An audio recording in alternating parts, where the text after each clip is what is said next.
From the sickest horror scenes, to things that crawl all over you, to what's really in your fast food burger, there are things that won't just gross you out, they'll terrorize you forever. Filter's got all the weirdest, oh God, wildest and nastiest things you don't want to see.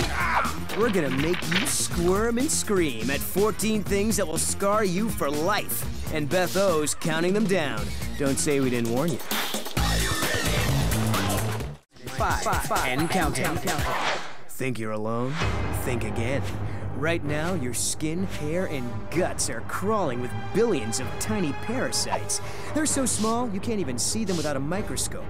But one look is all you need to scar you for life. I have bugs on me now. I don't even care. I don't want to know about it. It's disgusting. I feel crawly and gross. Mites are itty-bitty, teeny-weeny little creatures who like to snuggle up in your skin and hair. But, what kind of god could allow such horrible grotesqueries to exist? Your body is just this wilderness of hideous, nightmarish, cyclopean monstrosities, and the less we know of it, the better. In fact, I think health education should be banned. Kids should pick that up on the streets like I did. My favorite mite is the Demodex follicularis. 98% of the human population has them living in their eyebrows. They're so small that 25 of them can live inside of one hair follicle. So you probably have thousands living in your eyebrows alone. And if that thought alone wasn't enough to ruin your sleep, here's some more good news. Thanks to ever-increasing world tourism, bed bugs are back. I had bed bugs once, and they get on, they suck your blood, and they expand like a giant. They start like the size of a small bug, but they'll get up to be like the size of like your fingernail, and it's disgusting because you can actually see them. Then you crush them, and they're full of blood. External parasites are content to snack on the little skin or suck your blood, but tapeworms have really got nerve. They move right into your stomach and snag your food before you even have a chance to digest it. They just grow according to how much they can eat. I had a friend that went to South America, and when she came back, she passed a worm that was 7 feet long. It took her a couple of hours to get it through.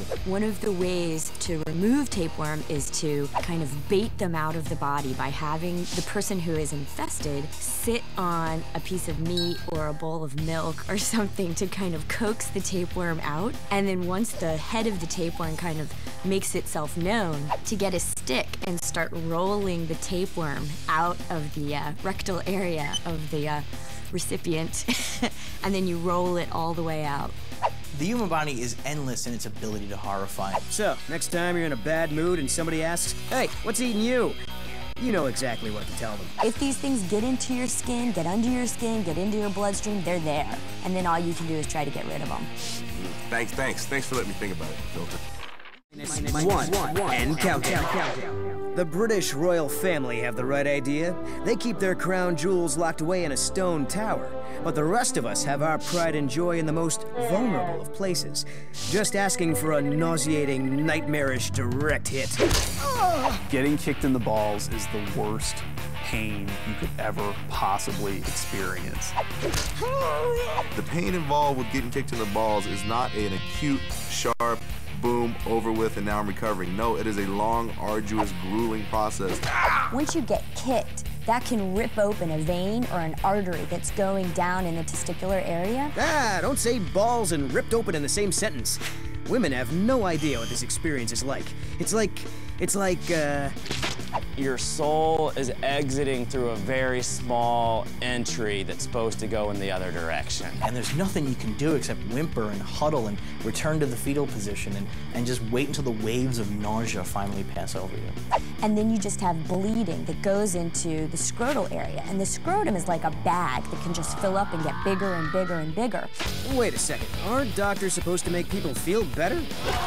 Help us out here, Doc. The testis, number one, isn't getting enough blood, so it isn't getting enough oxygen and can die off just because of the lack of oxygen. Somehow, that wasn't very comforting.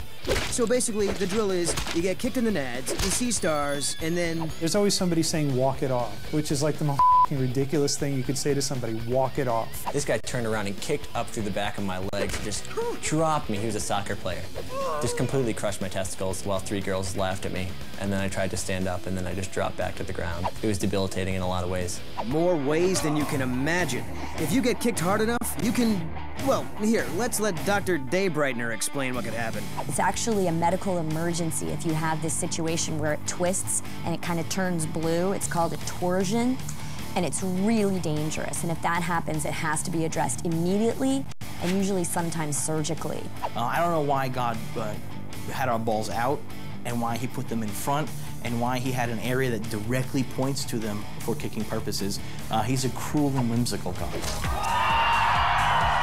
It's over. You made it.